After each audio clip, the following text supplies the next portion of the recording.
سڵاتان لەبێ و ئەم کاتتان باش لە هەر شوێنێکن لە کوردستان 24 و لە بەرنامی پاشی بەم شەویش لەگەڵتانین بە چۆن بابەتێکی نوێ و میوانی تایبەتمان دەبێت لەسەر تەورەکانی ئەمڕۆمان کە تەورێکی ئاینی و تەورێکی تەندروستیمان دەبێت بەر لەوەی بچینە لای تەور و بابەت و میوانەکانمان دەچینە لای کۆمەڵێک گەنج لە شاری سلێمانی گروپێکی خێرخوازیان دروست کردووە و بە درێژایی مانگی ڕەمەزان پارە لە خێرخوازان کۆ دەکەنەوە و پێداویستی و خۆراکی بەربانگ دەکڕن و بەسەر ماڵە هەژار و کەم دەرامەتەکاندا دابەشی دەکەن و زیاتر لە 140 خێزان لە مانگەدا سفرەی بەربانگیان بێ خواردن نەبوو.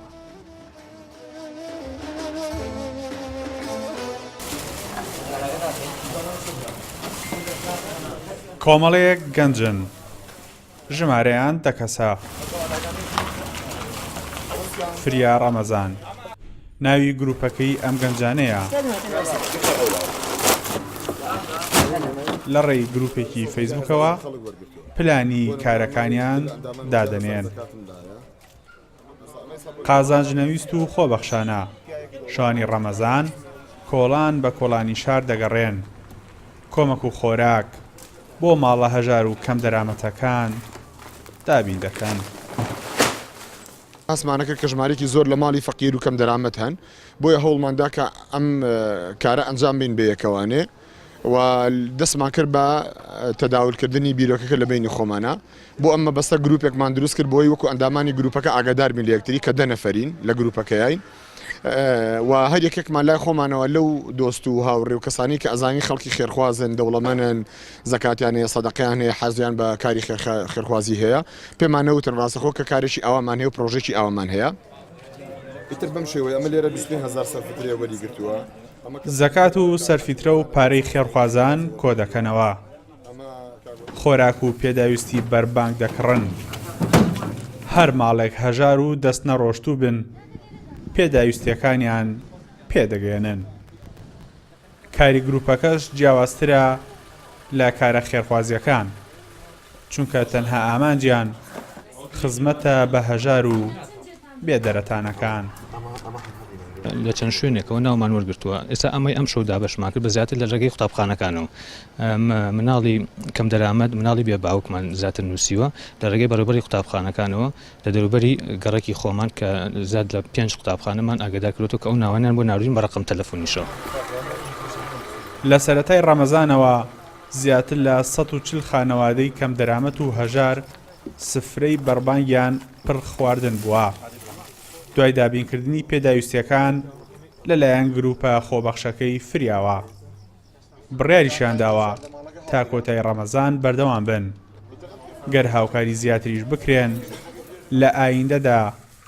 پرۆژەکەیان گەورەتر دەکەن. پەیامی ئەم گەنجانە ئەوەیە دەڵێن بیرتان نەچێت بەخشین گەورەیە ئەگەر بەلەتە خوورمایەکیش بێ بۆیە بڕیاریان ناوە بە درێژایی مانگی ڕەمەزان سفرە و بەربانگی ماڵە هەژارەکان دەوڵەمەند بکەن. ئارام بەختیار کوردستان 24 سلێمانی. لەگەڵتان بەردەوامین و تەوەری یەکەمی پاشی باس لە بابەتێک دەکەین کە یەکێکە لەو دیاردانەی یاخود یەکێکە لەو سفاتانەی مرۆڤ کە دەبێت لەم مانگە لێی دوور بن و لە ئاینی ئیسلام بە چڕی باس لەم بابەتە کراوە کە ئەویش غەیبەتە. بۆ مسلمانان چەند گرنگە خۆیانی لێ بپارێزن ئەو کەسانەی کە ئەم کردارە دەکەن لە ئاینی ئیسلام چ سزایەکیان هەیە. بۆ قسەکردن لەسەر ئەم بابەتە لە ستۆدیۆ لەگەڵ ئێمە مامۆستا مزەفەر زراری پێشمێژ و تارخوێن ئامادەیە. مامۆستام کاتت باش زۆر بەخێر بێ. زۆر سپاس سپاستان. بەردەوام لە مانگی ڕەمەزان ئەوەی ئەوترێت مرۆڤ تەنیا ئەوە بەز نییە کە خۆی لە خواردن و خواردنەوە بە دوور بگرێت بەڵکو چەند کردار و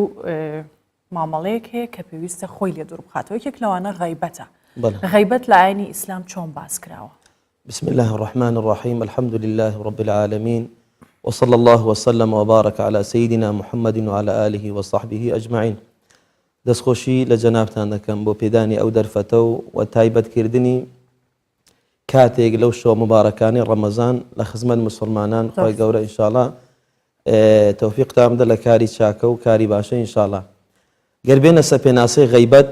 بە فەرمودەیەکی پێغەمبەر صلی الله عليه وسلم دەست پێ بکەین کە لە صحیح المسلم داهاتووە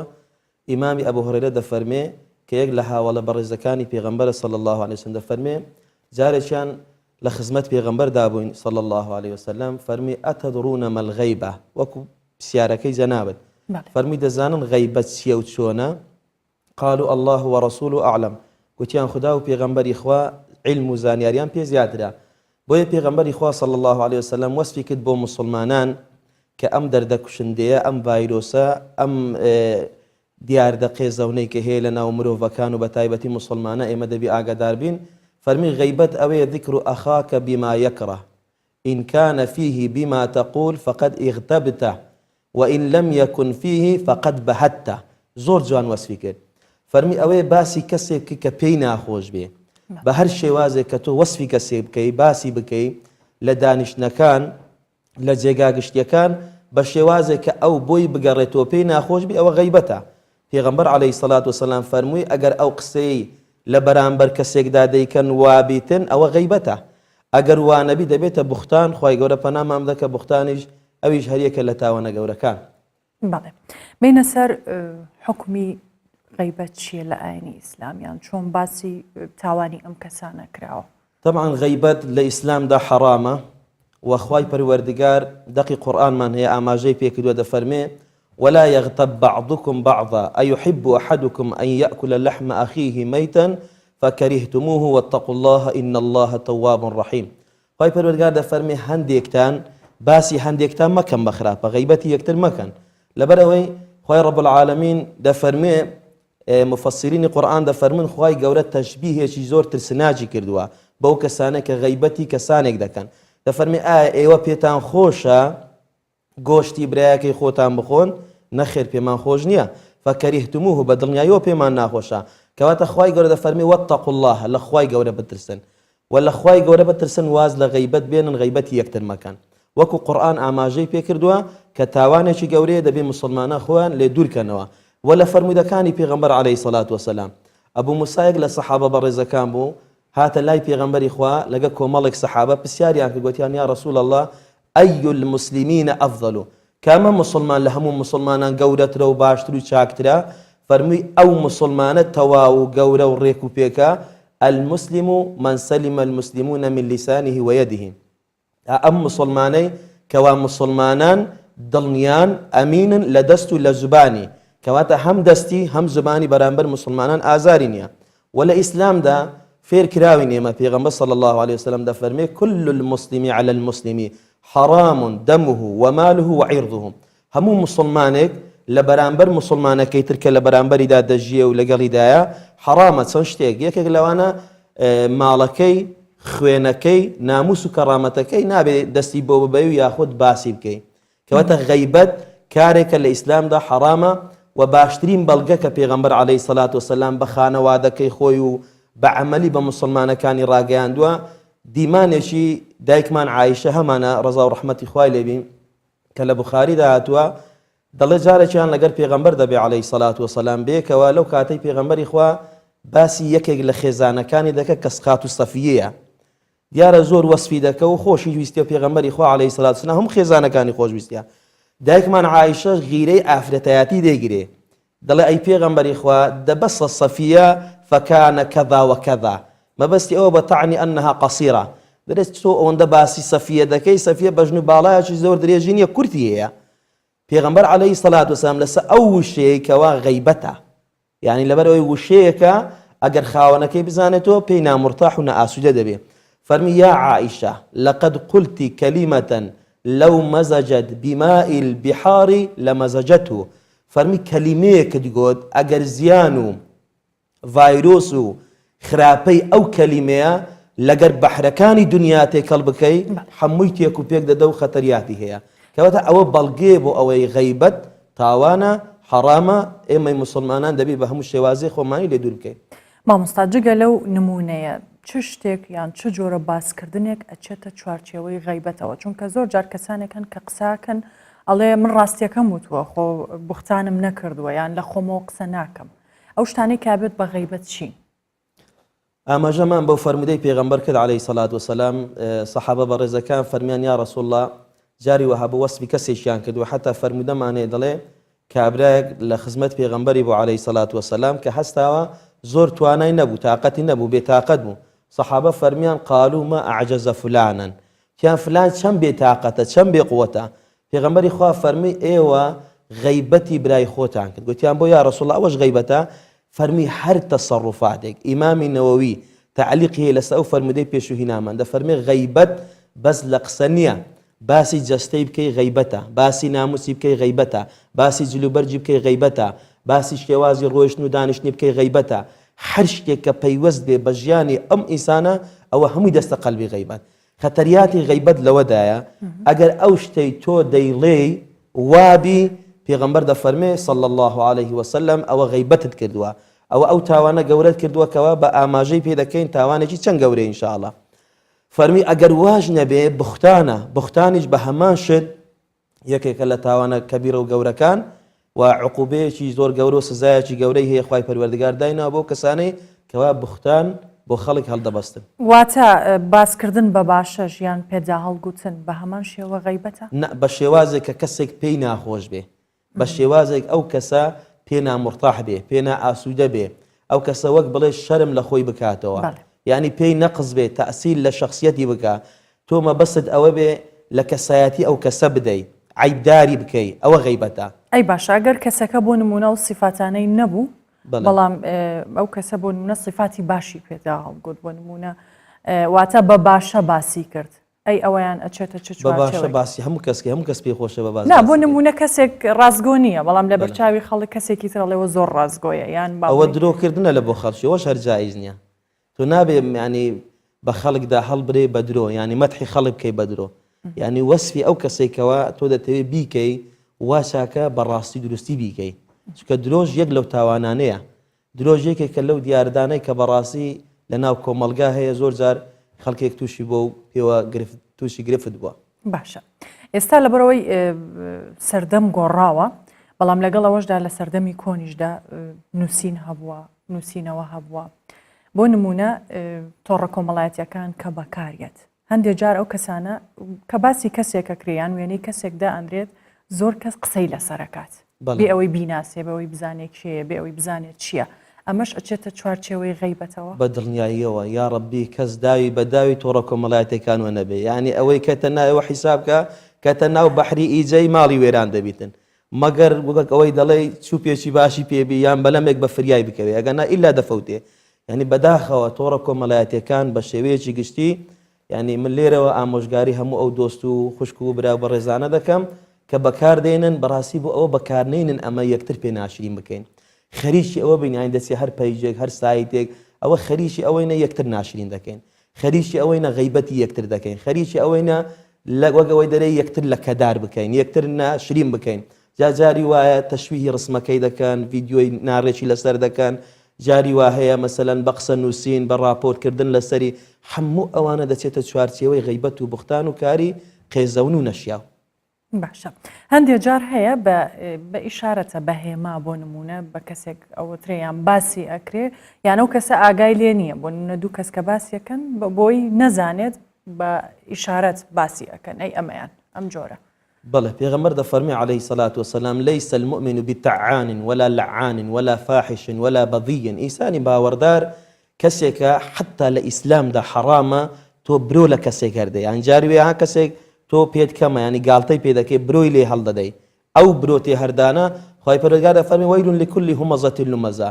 یان لە چولێ و تێ هەردان لێی وەک ئەوەی بڵێ جاری وایە بە لێوەکانت گاڵتەی پێ دەکەی یان زمان لێ دەرینان یان برۆ لێ تێ هەردان یان چاو بە شێوازێکی حرەکات چاوکردن بەرامبەر ئەو کەسەی مەبەستم لە پرسیارەکەی جەنابدا جا بە ئاماژەش بێ ئەگەر ئیهانە و سوکایەت و کەمی تێدا بێ ئەوەش هەر تاوانە چونکی فەرمودەی پێغەمبەرمانەیە صلی الله عليه وسلم دەفەرمێ ئەوەندە تاوانە بەسە لە بۆ قیامەت کە تۆ لە ناو چاوەکەت بەکەم تەمەشای موسڵمانان بکەی هەرچی ئینسانە نابێت تۆ بەکەم تەمەشا بکەیت کە خوای گەورە جەلە جەلالوهو دەفەرمێ وەلەقەد کەڕەمنە بەنی ئادەمە بغەض النەظەر چه ئاینێکی هەیە هەموو مرۆڤێک ڕێزدارە هەموو ئینسانێک ڕێزدارە بۆیە تۆ نابێ کائینێک مەخلوقێک دروستکراوێکی خوای پەروەردگار بەکەم تەمەشا بکەی کە خوای گەورە ڕێزی لێ ناوە باشە مامۆستا لەگەڵ بەردەوامە بینە چینە هەولێر دوای کۆتایی هاتنی جموجۆڵی ببورن دهۆک دوای کۆتایی هاتنی جموجۆڵی بازار لە شەوانی مانگی ڕەمەزان کارمەندانی شارەوانی لە شاری دهۆک کاتژمێر 5 بەیانی دەست بە خاوێنکردنەوەی بازار و شوێنە گشتیەکان دەکەن. چەکدار جەمال پەیامنێری کوردستان 24 لە دهۆک لەگەڵ بەرپرسی ڕاگەیاندنی بەڕێوەبەرایەتی گشتی شارەوانی دهۆکە و زانیاری زیاتر دەخاتەڕوو. بله دیار امنوکل ناوندا بازار دهوکینه که به هلکفتا ماه رمضانه دیاره که خلق زیدتر بروژه یعنی بو کارو بارن خوین روزانه یانجی بو حاضرین جشنه چون که دنیا و سقای دنیای گرمه زیدتر برای خدای شبه بو هنده بزانین که آیا یعنی ریخستن آنها بازاری چوایه بازار چوا بریود چید بجین حد کی خلق زیدتر سردان بازاری کلیه چون که نوکت ناوا بازاری دا دمی هاتنا ما بو ویجهی ما گلک کسی بیانی دیدن و که عرب که مجید بسیار کلی که خلقی موصلینه بونده بزانین بازار چوا هات یا ریک خستن دید گل برس اسماعیل مصطفی برپرس راگهاندنا رببریا گشتیا با جروانیا دهو که سروکاتیا با جروانیا دهو که دیگل مره سید اسماعیل خمسه که گلک مازنه چه چیه نگو چه چیا سیطره سر بکن پاقشیه تنظیم ها بازاری البته وکیم ببره وکیم بینن بزاف که گله که خورد یا بازار کردن پیدا بود چی برف نزدیک بونا جشن رمضان پیروزه اش برهندجی وکو باجروانی تیمت ما دابشکینه کو تمید مال بازاریم بهند روشا پاقشیه بتا راگرتن دست به وکو کار ما باجروانی دست به ساعت 5 سپیده تیمت ما تنها بازاری دام او برمایی که شبیت مین همیا نزدیک 22 کلیکارن و برمایی که همیا رات کن گل کپست میت کاری پشتی ویکاری دمجمه 6 سپیده تانکر آویتن اواجه همیا پاکشت کردن اوت بازاری کو بو بری ساعت 8 بازاری پاکش بیتن و کو سپیده که نورمال پاشی دیسا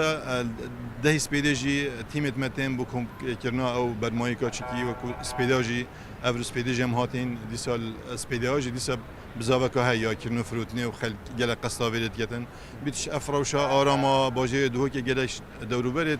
دهو کهش باجه دجی وکی موسد وقت اشارت پیدای قصه ویرد کن جبهند ده بویازه دیسا تیمت متن و پاکجی دست پید کنه به و هر وصا سيدو ببورة چی گرنگه به تا گرنگ جلای دکاندارا و خلقی هل بدم ده بحثی و آرشجی کن گرنگی هاری کاریا دکاندار الگلمه تایبت شبه پشتی دکاند خود گرن گلک برمایت مینل بر دکاند وا او برمایت بلاف بن انکونا انا کم کرن وانجها بیتن یان زیده یا و برمایکا چونکی گلک کارتون تشت زیدت بن یان جی هنده جارا خمساریه ام دخوازش دکاندارت کن کپتر هاری کار من گلمه دمه دکاند خود گرن اوی و برمایکا یام کات حاویا دا یان جی دان نسری کو گریدن چکی بو کارمندت ما دب صنایتر کیتن وكو ديار كو روجان نزيكي 500 طنت برماي كو عمل سنتري باجيري ود جوهزين بوكاشي اجبهن ديا جرينجا كو تاري كاربن وبشبيجيش روجا شنبيوي و دي بشبي تيمت ما بشتي بيجين فتاري دیسا ده تیمت ما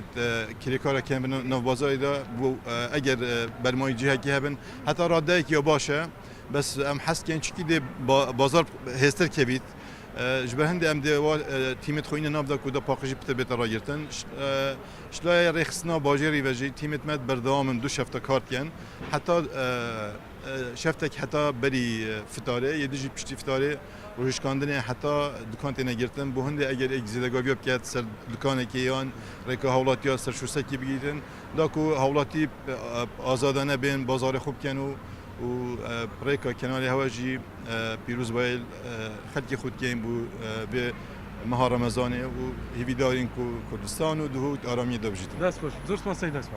يعني مدبت آماجه به چنده بکم که درنگی شویه و هبونا وی خلقی هندمازن النوا بازاری اوه به هرو نهاتیه اوه به ماندیبون و خهرتنا هزن امناهی نه نوا بازاری دا بو هند خلق به آسانی به تناو راحت ناوا بازاری همو پیتویت خو بکرن ابرو که به زحمت هزن امناهی و آسایش ناوا بازار دهو که دا خلق حساب کیف و خوشی حاضرین خوین جشن رمضانه کم بله چەکدار جەمال لە دهۆک سپاس بۆ زانیاریەکانت مامۆستا دەگەڕێمەوە وەلات پرسیاری تاوانی غەیبەت بکەم تاوانی چییە؟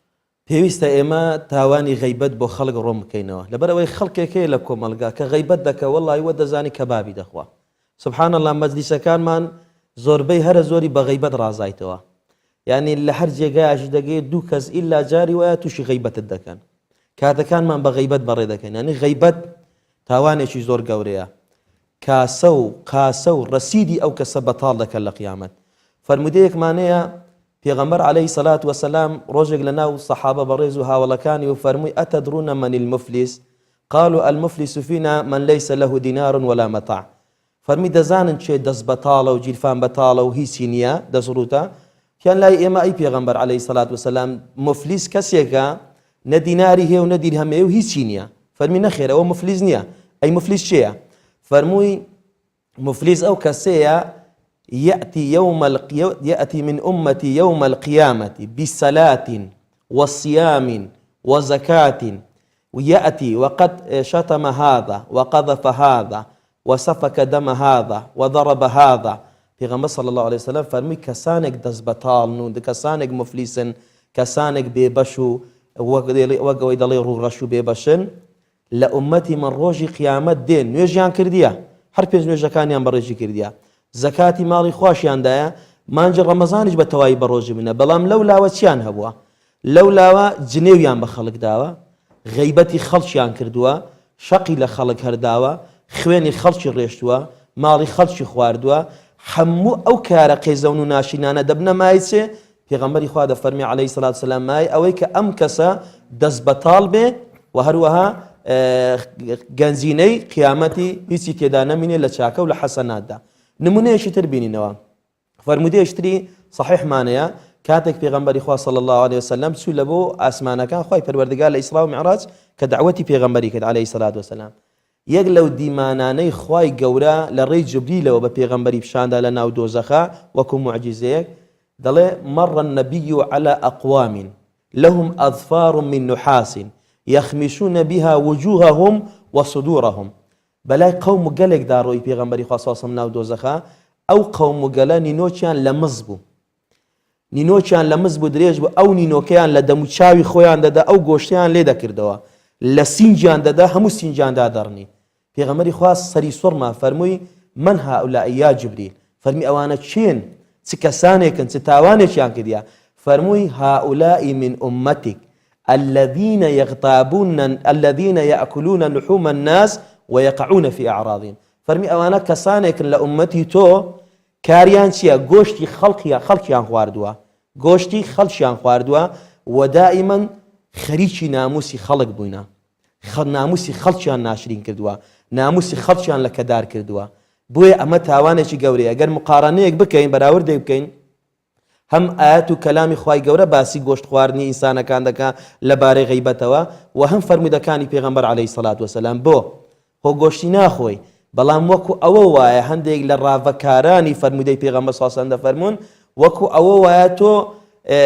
دەستێکی لێکەوە دەستەکەی تری لێکەوە سەری لێکەوە قاچی لێکەوە ئەوە خواردت هیچت نەهێشت لەبەر ئەوەی تۆ وەسفی هەر جێگایەکی دەکەی بە غەیبەت و بە خراپە ئەم ئینسانت کەم کردەوە و ئەم شوێنە لێت کردە عیبێک تێدا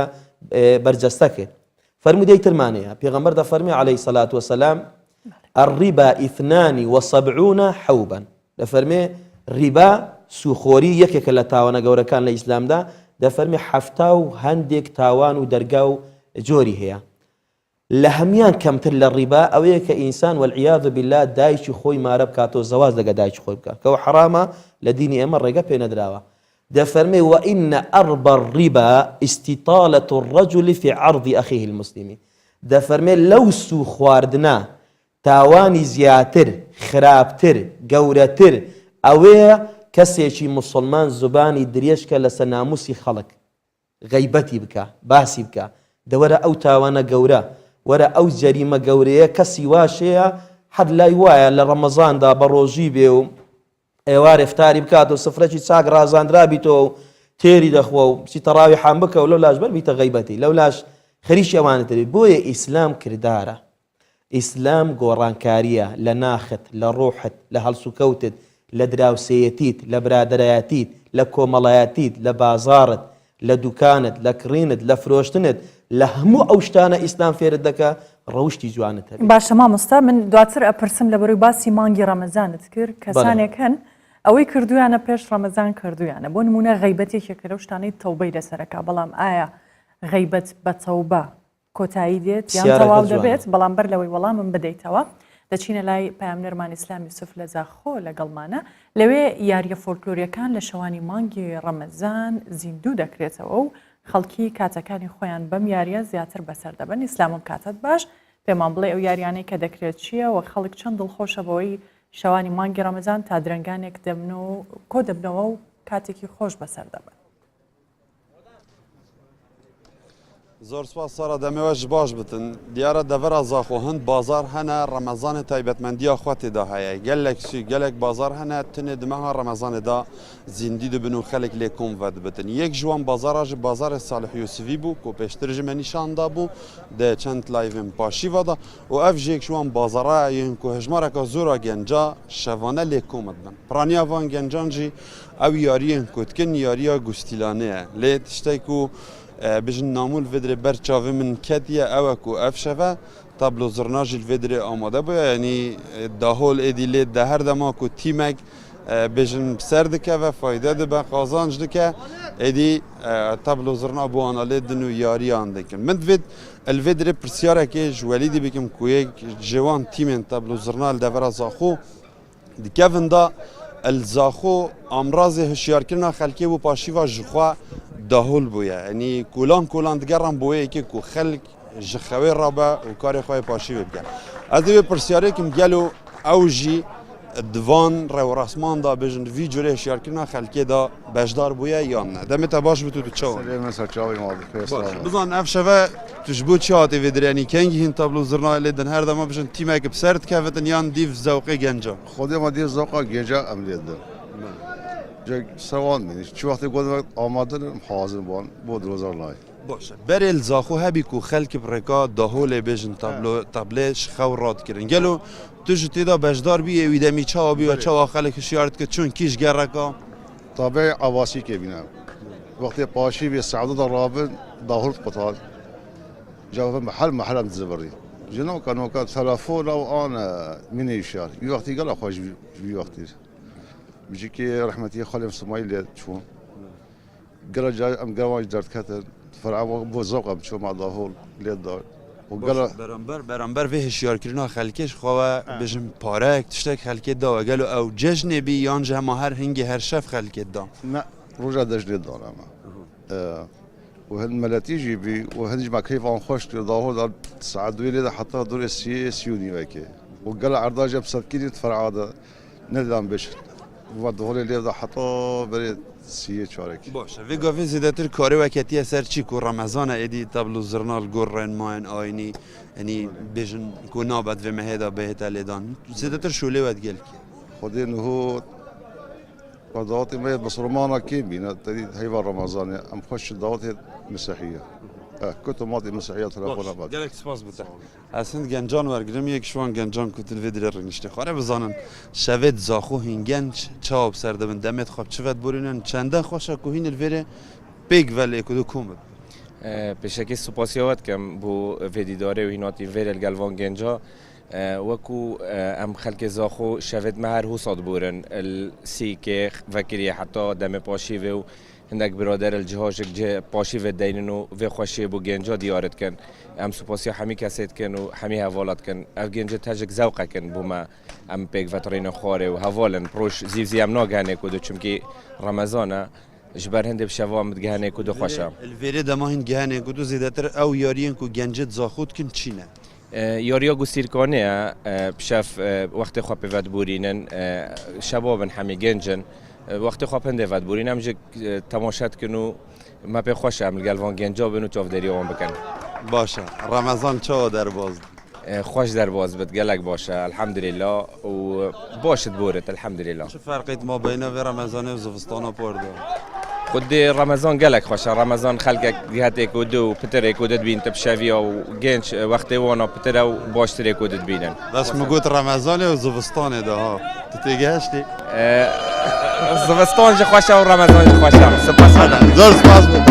بەڵێ ئەس بچم عالیە هەندێکی دیترێ سارە دیارە دەما ku tîmek ji ser dikeve bi vî rengî yanî tablozurnayê lê dixin wekî keyfek ji bo serkeftina tîma dîdirê xelek jê dî genç cara dîlanan ji li ber dikin ne tinê ku dengê tablozurnayê yanî berê da ku bo parşîva tat lê vê gavê jî bi vî rengî welê hatiye ku genç dema tîmek bi ser dikeve vî rengî xweşiya xwe derbibire û şevên xwe derbaz dikin bi vî awayî jî Ez pirsiyar ji xwediyê vê çayxanê dikim bizanim gelo ewan çawa ez li vê çendê kiriye ku bi vî rengî bi vî awayî gencal hevdû kom bikin eger tu digel me da bê carê baş e pirsyara wê yekê tişte bikim hizra vê bêjin yariyê komvekirina van gencan li vê dirê ku em bîne du tîm rawestayî ne بۆچیە یعنی کی گەنج لە کۆمت بن ئەف تیمێت هەنێ تیمên ku li vê dirê amade ne çi tîmin û ve hezre bû eşkî ve یاریا گستیرکانه دەستپێکی یاری عربە ez بشمش عێراقê derketî û petiriya dewletet erebî vê yariye dikin û ev çend saleke ji navma Kurda jî derketiye ku her ferîqek navê mehellekê her yariyek bêt kevin kevin da nav kurdewariyê de hebûye rast e belê derketinavêş nav ereba derketiye destpêka wê ew ji du ferîq muqabilek eded yar negire ku pitir ji bîst kesa du kaptan ya sê kaptan hene ku çin gostîrke û derê dixin û dehwetê û keyfê dikin eger gostîrke derê xin û eger ne derê xin ji ferîqa dê û sawan eciz dikin ema şevanê Remezanê pê dibûrînin baş da bes ez pisyara wê yekê bikim ev tîme yanî eşwayî çêt biniyan ji tîmê taxê zaxo ne beş خودی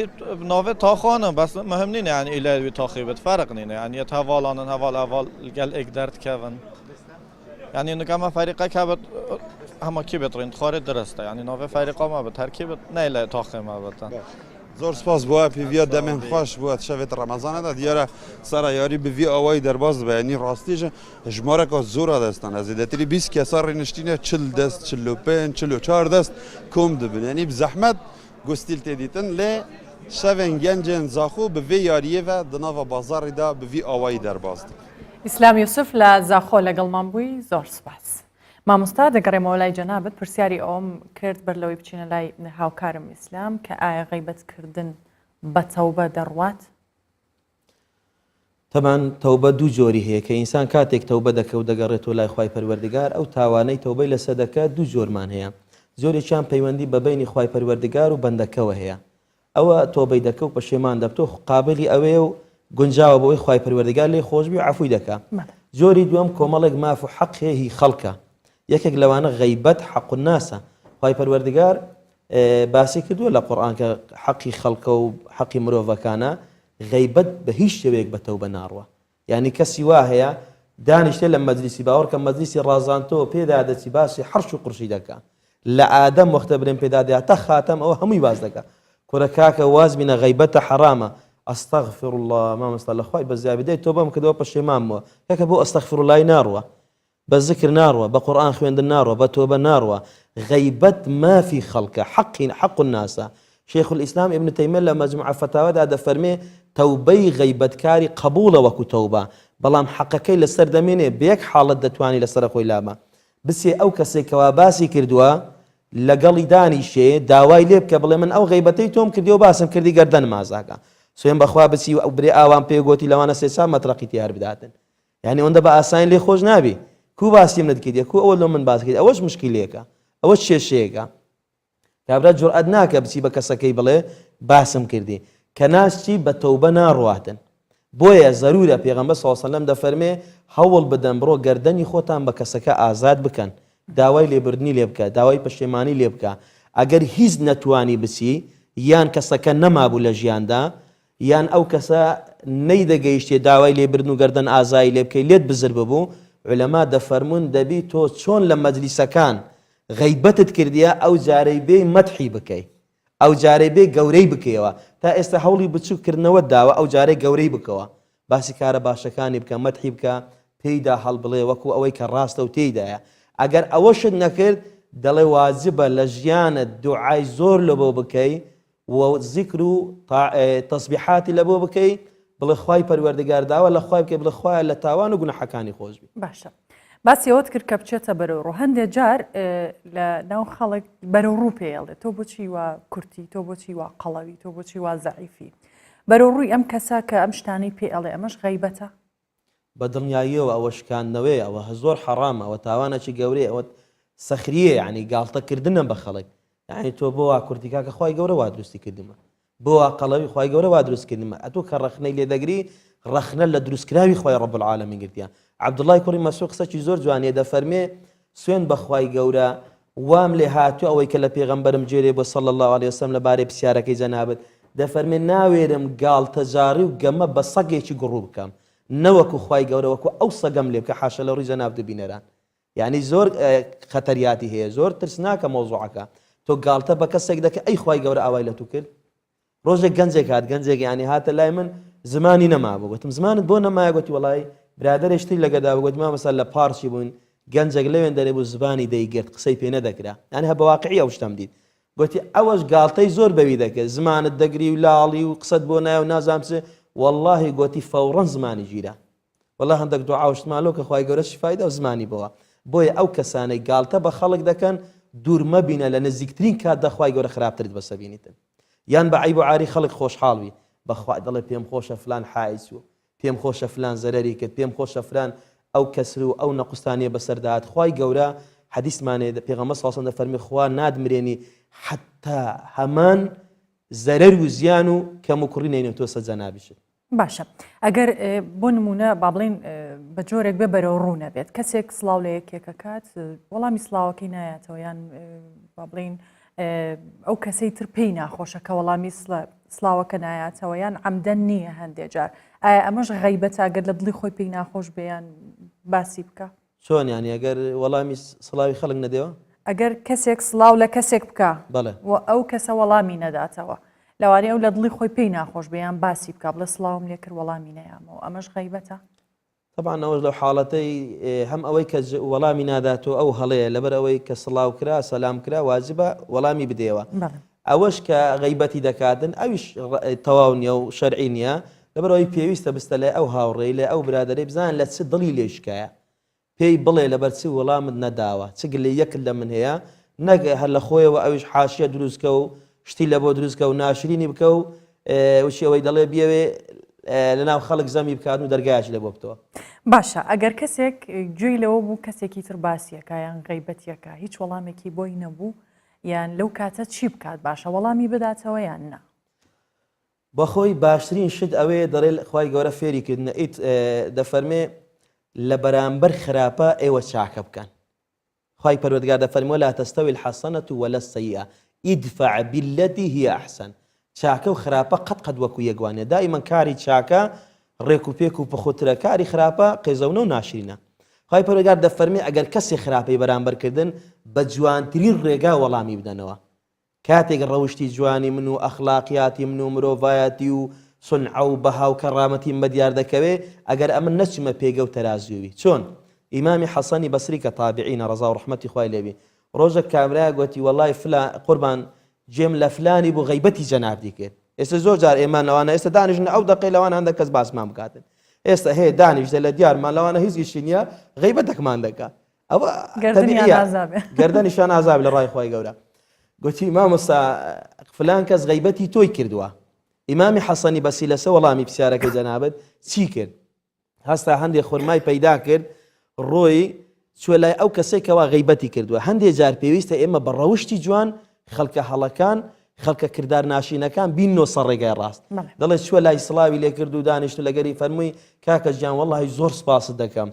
جەنابەت باسی منت کرد بوو دیارە کەست نەدیتەوە لە من خراپترت باسی منت کردبوو ئەوەندە خۆرمایاشم بە هەدیە بۆ هینای فەرمووی لێم قەبوڵ بکە دەڵێت کە ئابرا لەگەر ئەو هەڵوێستە ئیمامی حەسەنی بەسری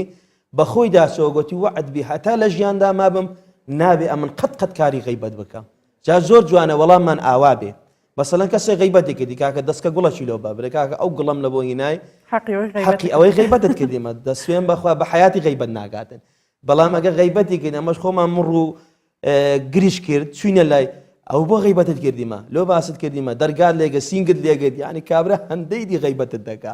لەسەر کارە خراپەکەی ڕاز نابێتەوە دوو ڕێگامان لە پێشە یان بەو هەڵوێستە جوانە جوابی بدەینەوە یان ئەگە زۆر دڵمان گران بوو بیدەینە خوای پەروەردگار لە قیامەت پاداشتەکەت وەردەگریەوە زۆر بە کورتی لەبەروی کاتمان نەماوە دوا قسەی تۆ چییە؟ دواوتم ئەوەیە هەمومان یەکترمان خۆش بێ هەمومان خۆشک و برا یەکترین هەمومان مسلمانین غیبەتی یەکتر نەکەن لەبەر ئەوەی غیبەتکردن کاریگەری زۆر لە سەدوا ڕۆژمان و لە عیبادەت و تاعاتەکانمان دەکا ئۆمێدیشم وایە هەر کەسێک کە غیبەتی کردووە بچێ گەردەنی خۆی بە خاوەنەکەی کە ئەو کەسە غیبەتی کردووە ئازاب بکە و من لێرەوە گەردەنی هەموو مسلمانە ئازا دەکەم و داواش دەکەم مسلمانە گەردەنی من ئازاب بکەن لەوانە منیش باسی خەڵکم کردیەوە بە دڵنیاییەوە جاروێ ئینسان توش دەبی بە دەستخۆت نییە وەک باسم کرد غیبەت بەقەت کەبابی خۆشە جاری وایە لێت تێک دەدە و شەیتان بۆ دەڕازێنتەوە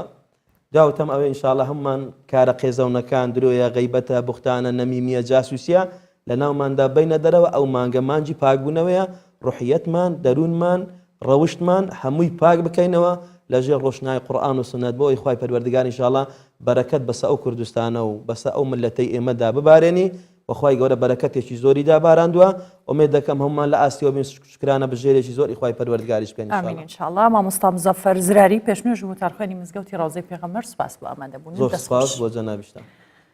بەشێکی زۆر لە هاوڵاتیان گلەی ئەوە دەکەن کە نرخی دەرمان گرانە بە تایبەتی لە مانگی ڕەمەزان هاوڵاتیان دەڵێن نرخی دەرمان لە دەرمانخانەیەکەوە بۆ یەکێکی دیکە جیاوازە لێپرسراوی لەقی سلێمانی سندیکای دەرمانسازانی کوردستانیش دەڵێت دەستیان کردووە بە چاککردن و ڕێکخستنەوەی نرخی دەرمان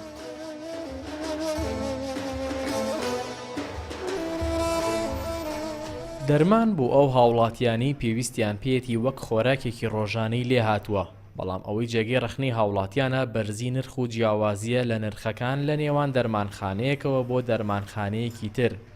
هاوڵاتیەک دەڵێت دەرمان گرانە پێویستیشە حکوومەت بیر لە دابینکردنی بیمەی تەندروستی بکاتەوە تا هاوڵاتیان لە ڕێی خزمەتگوزاری تەندروستیەوە بێکێشە بن وڵا لە دەرمانخانە هەلەکان گرانە سعری گرانە بە نسبەی مەتەلەن بە نسبەی واردی خەڵکەکە بە عام سعر دەرمانەکان گران بەڵام بۆ من نازانم سەبەبی چی بێت بەڵام من ئەوەی کە خۆم قەناعەتم پێێتی وزارەی سەحا ئەتوانێ مەدەرن کۆنتڕۆڵ شتەکان بکە ئیسەوای لێ هاتە زۆر جا دەرمانەکان لە بازار ڕافرۆشرێ لەسەر ڕەنگە مەتەرەن پارێزگاکان باشتر بێت لە شارە بچکۆکان لە کۆلگە دوکان لە کۆلگە کۆڵانەکانە دەرمانە فرۆشرێت لێپرسراوی لقی سلێمانی سندیکای دەرمانسازان دەڵێت بە هاوکاری وەزارەتی تەندروستی و لیژنەی نرخدانان دەستیان کردووە بە چاککردن و ڕێکخستنەوەی نرخی دەرمان بۆ ئەوەی نرخ وەک یەک لێ بکەن لەسەر جەم دەرمانخانەکان دەژڵێت ئێستا دەرمانی باش دێت لە ڕووی کوالیەتیەوە هۆکاری گرانی نرخی دەرمان و جیاوازی نرخەکان لە نێوان دەرمانخانەکانیش بۆ کۆمەڵێک هۆکار دەگەڕێنێتەوە زۆر جار بەهۆی ئەو وەکو پێڵێن شیرینی دەرمان کە کۆگا هەیە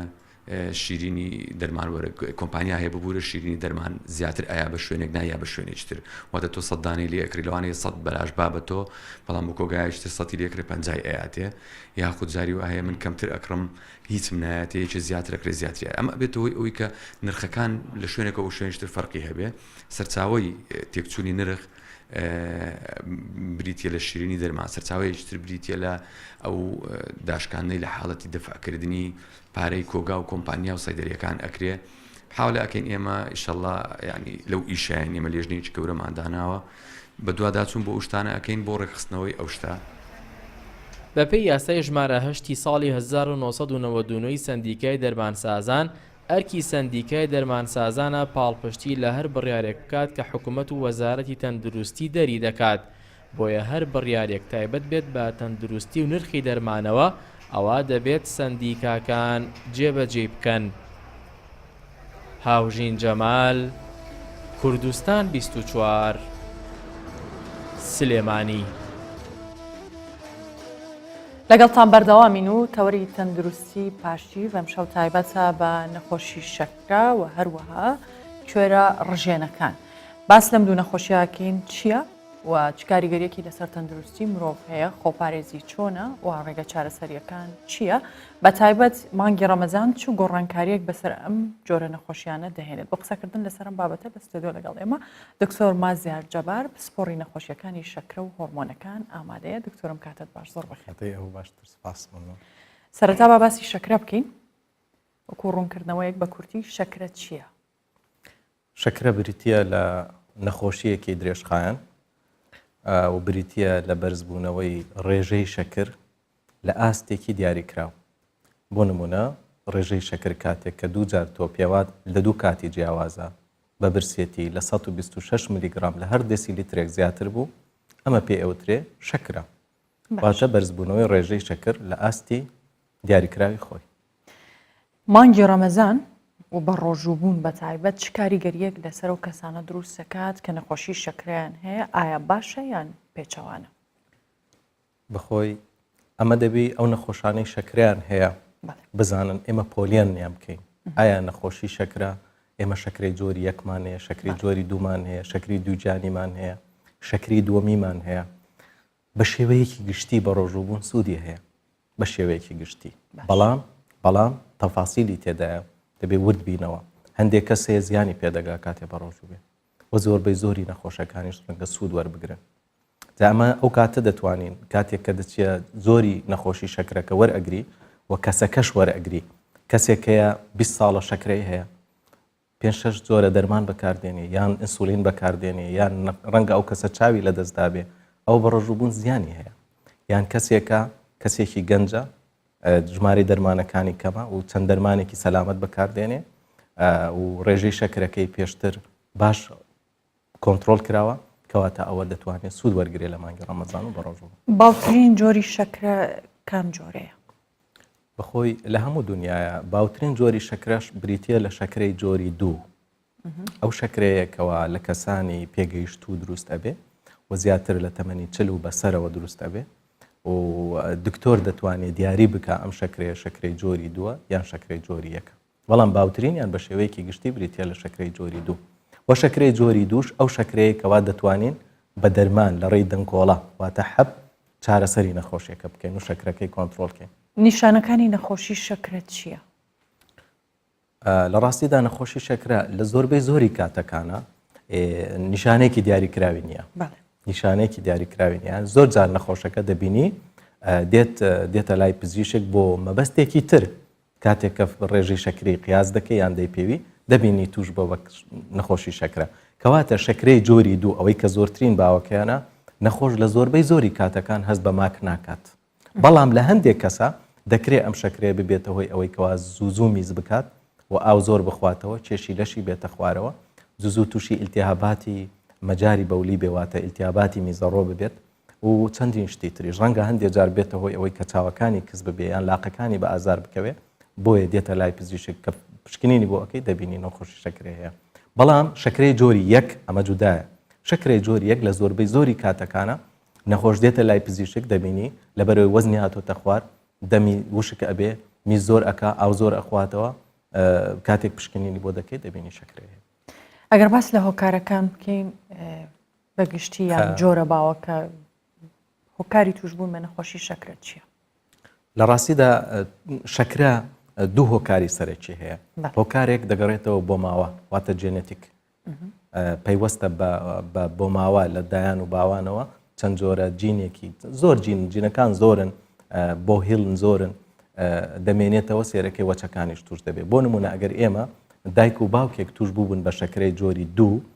گومانێکی زۆر دەکرێت کە منداڵەکانیشیان توشبوون بە شەکرەی جۆری 2. کەواتە بۆ ماوە لە لایەکدا بنێ هۆکارێکی سەرەکی و هۆکارێکی گرنگە. و لە هەمان کاتە هۆکاری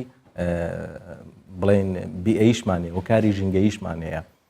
دەبینی کەسێکی تەمبەڵمان هەیە، کەسێک کە حرەکە ناکە، زۆرنان دەخوا و ئەو خواردنانە دەخواکەوە پڕە لە شەکر و ڕۆژ بە ڕۆژ کێشی لەشی زیاد دەکات و لەسەر خواردن بەردەوامە و ئەوە گومانی لێ دەکرێت لە مستەقبل تووشی شەکرە بێ. ئەو خواردانی کە شەکریان زۆرە کامانن؟ خواردنمان زۆرە شەکری تێدا بێ بۆ نمونە ئەمە سێ ژەهرە سپیەکە ناوبانگی هەیە لە دنیاە لەوانە شەکر وە شەکری دەست کرد بۆ نمونە هەر خواردنێک کەوا لە شەکری دەستکرد دروست بکرێت وەکو شەکر بەخۆی حەلەویات پاقلاوە لقم و نقڵ و چکلێت و نەستەلە و بیپسی و کۆلا ئەوانەی کە شەکر ئەوانە بریت پڕن لە شەکر کەواتە ڕێژەیەکی شەکری زۆریان تێدایە واروەها گەنم و ئەو شتانش کە لە گەنم دروستە بن وەکو بۆ نمونە نان سەمون ساوار کفتە گەنمەکوتا و قەرەخەرمان ئەو خواردنانی کە کوردەواری کورد حەزیلێتی ئەوە دەبێت بترسێن ئەوە ڕێژەیەکی زۆر کاربۆیدرێتی تێدایە واروەها برنجیش کە خواردنێکی سەرێکی ئێمەیە ئەم خواردنانە ئەوانەی کە باسم کرد بە ڕێژەیەکی بەرچاو کاتێک کە مرۆڤ دەیخوا لە پاش چەند سەعاتێک ڕێژەیەکی بەرچاو باشە دکتۆر لەناو خەڵک ئەڵێن خواردنی کوردەواری تەندروستترە لە جۆرەکانی دیکە خەڵک چۆن جیای بکاتەوە وڵا ئەوە دەبێ زانستیان بیسەلمێنین خواردنی کوردەواری تەندروستترە ڕەنگە خۆشتر بێ ڕەنگە بەتامتر بێ بەس ڕەنگە تەندروستتر نەبێ خۆ ئەگەر هەموو شتێکیش ئەو شتانەی کە باسم کرد بە شێوەیەکی کەم بخورێت ڕەنگە گەر کەسێکی توشبوش بە نەخۆشی شەکرە بتوانێت ئەو خواردنانە بخوا بەس بە ڕێژەیەکی کەم بەڵام کاتێکەوە ئەمە خۆت ئەزانی ئەمە جای من نەخۆش دێ ئەمە ئامۆژگاری دەکەین دەڵێن ڕێژەی خواردنەکانت کەم کەرەوە کفتە کەم کەرەوە کوبەی کەم کەرەوە برنجی کەم کەرەوە نەخۆشەکە دەڵێ دکتۆر یعنی چەند بخۆم ئەڵێن یەک یان یەکونی و بەسە لە دکتۆر من دەی دەخۆم دە کفتەی دەخۆم ئێکەواتە ئەوە یەکە لە هۆکارەکان ئەوە بە شێوەیەکی زۆر بە چاو شەکری بەرز دەبێتەوە کەواتە دەتوانین بڵێن نەخێوانە تەندروست نییە و زۆربەی زۆری ئەو خواردنانە باشە مەرجە ئەو کەسەی شەکرەی هەیە بە دوور بێ لە هەموو ئەو خواردنانەیان بێگومان کەمی کاتەوە ئەگەر بێت و بارە سایکۆلۆجیەکەی نەخۆشەکە وەرگێت یعنی نەخۆش گوناحە هەموو خواردنێکی لێ مەناکەی یعنی نەخۆشیش هەستوی هەیە سۆزی هەیە یعنی شعوری هەیە کاتێک کە تۆ هەموو خواردنێکی ڕەنگە لە ڕووە سایکۆلۆجیەکەیەوە ئەو نەخۆشە نەوعانما هەست بە نەقسێک بکات دەچێتە شوێنێ ئەو خواردنەی لێە نابی بخوا نە ئێمە دائیمەن وایە لە هەموو ڕێنشان دەرەجیانەکان بۆیان دیاری کردووە نەخۆش دەتوانێت بیخوا گەر کەسێکی توشبوو بە شەکریشمان نەبێ دەتوانێت ئەو خواردنانە بخوا بەڵام بە ڕێژەیەکی کەم زیاتر دەبێ هەوڵ بدە ئەو خواردنانە بخوا کە ڕیشاڵەکانی تێدایە بۆ نمونە سەوزەواتەکان بە شێوەیەکی گشتی خەڵەواتەکان میوەکان بە تایبەتی ئەو میوانەی کە شەکریان کەم تێدایە دەتوانێت بەکاری بێنێ واروەها پاقلەمەنیەکان گۆشتەکان ئەوانە پرۆتیناتن هێلکە مەسەلەن ئەوانە بەروبوومە حیوانەکان دەتوانێت بەکاربێنێ کە ئەوانە ڕێژەیەکی کەمتر شەکری تێدا باشە ئێستا مانگی ڕەمەزانە و بۆ بەربانگ بەتایبەت دەگەت بەرنامەیەک هەبێ بۆ خواردنی ئەو کەسانەی شەکرەیان هەیە چۆن دەست بە خواردن بکات و چی بخوات بڕوا بکە ئەمە دەبێت پزیشکێکی پسپۆڕی خۆراک بێنیت ئەو جۆرە خۆراکانە تەح لە هەموو دنیاشە هەروایە ئەمە لێرە ڕۆلی ئێمە ئەوەیە تەوزیح دەکەین نەخۆشیەکە چێوچیە بەس کاتێک کە دێتە سەر خۆراکەکە ئەمە ڕەنگە وەکو پزیشکی پسپۆڕی چارەسەر زۆر جار تووشی هەڵە دەبین چونکە ئەوە پسپۆڕێکی جودایە ئەوە دەبێت پزیشکێکی پسپۆڕی خۆراک بێنی چونکە ئەوان زۆر دقیقن ئەوان بە کالۆری حساب دەکەن پێت دەڵێن ئەوەندە بەس بە شێوەیەکی گشتی ئەمە عادەتەن شێوە گشتەکەی باز دەکەین نەخۆش کەسی توشبوو بە نەخۆشی شەکرا وە کەسێکیش کە توش نەبووە بە نەخۆشی شەکرا باشتر وایە خواردنەکەی تەندروست بێ بە تایبەتی لە پارشیوان دەتوانن ڕێژەیەکی کەم کاربۆیدرێت وەرگرن بۆ نمونە ینی ئەگەر کاتێک برنج هەبێ دەتانن کەفگیرێک برنج بخۆن و باشتریش وایە کەفگیرەکە یعنی برنجەکە برنجی بۆر بێ ئەگەر هەبوو ئەگەر نەشبوو برنجی سپیش بێ دەتوان بۆ چکە ئەو نەخۆشە احتیمال هەیە بۆ ماوەی 12 ڕەنگە 15 سەعات برسی دەبێ بۆیە پێویستی بە تاقەیەکەیە بۆیە دەبێت تاقە وەربگرێ وارووا پرۆتینەکان زۆر گرنگە چکە ئەو پرۆتینانە زیاتر دەمێنێتەوە لە ڕیخەڵۆکەکان ینی تاقەیەکی بەردەوام بە ئەو کەسە دەدا ینی بۆیە و خەضڕەواتەکانیش نابێت لە بیر بکرێن بەڕاستی بۆیە دەتوانێت لە هەموو جۆرە مەزدەری تاقەکان هەڵبژێرێ بەڵام بە ڕێژەیەکی کەم باشە دکتۆر لەگەڵ لە بەردەوام بین دواتر باسی وەرزشی شەکەم و کاریگەری لەسەر کەمکردنەوەی ئەم نەخۆشیە ئێستا چینە هۆڵێکی وەرزشی پامنەرمان زەرداشت هەمێ لێەوە لەگەڵمانە زەرداشت ئەم کاتت باش خەڵک لە چ کاتێک ئێستا سەردانی هۆڵی وەرزشیەکە و چەندە لە مانگی ڕەمەزان بەردەوامن لەسەر وەرزشکردنی خۆیان دم باش سارا دم باش بو میوان تا دکتر چی بیگمان از نها لهوله کی ورزشی لاش جوانی ما لهولی را پایتخت کوک و دیار و حتی و درنگی ها شبجی دمش میر نها نزکی دوب دم و حوله دم نزکی پاشیوه ل حتی و گاوجی بشک مزن جیاریزانان رول وان هولن لاش جوانی دکن تایبت گلک بشکی مزن جوانجی بروجید بن پشتی ورزش دچن پاشیوه دخون از خوازم دست پیکا کو از درباسی ناو پرسا یاریزان بم از خوازم درباسی جم راهینر و هوله بم اوجی راهینر برز مروان عبدالمجید برز مروان اگر تو کو راهینر کی لوی قاعیان و هوله بم ببجی پروگرام و چاو لمانگی رمضان بره واد چه اگر بم گشتی بحث دششی بخیراتنی کانالی کردستان بستار دکم پیروزبای مانجی رمضان لگش مسلمانان زیان و گلی عراق و تایفتی گلی کردستان دکم بنسبت او یاریزانانی کدین لمانجی رمضان ده اوانی که بتمای کش دا بزاندن ساعتك بين مثلا پیش ساعتك پیش فطور مثلا بين یاری بکن با اوانی که کش دا بزنن باشه هر قصه ببوره یعنی وقت دیار پروگرام اول لمانگی رمضان مانگا کانی دیتر جوازه بدنیایو اكيد جیاوازه دەگەڕێتەوە سەر ئەو کەسێک کە مەسەلەن بە ڕۆژوو دەبێت مەسەلەن بڵین ئەگەر یاریزانێک بیاوێ گەشە بە ماسوولکەی کانی بداتن و بە ڕۆژوو بێتن زۆر یەکەی دەتوانێت سێژەم بخواتن لە کاتی ڕەمەزاندا لە کاتەکانی تردا بەلای کەم دەبێت پێنجەم بخواتن لەبەرەوەی ئەو خۆراکێک کە پێویستە بۆ لەشی مەسەلەن حەسەب زۆری ئەو کەسێک کە کێشی پێویستی بە زۆری پرۆتین و یان بە زۆری خۆراکێکی تەندروستە وەربگرێت یاریزان لە مانگی ڕەمەزان چه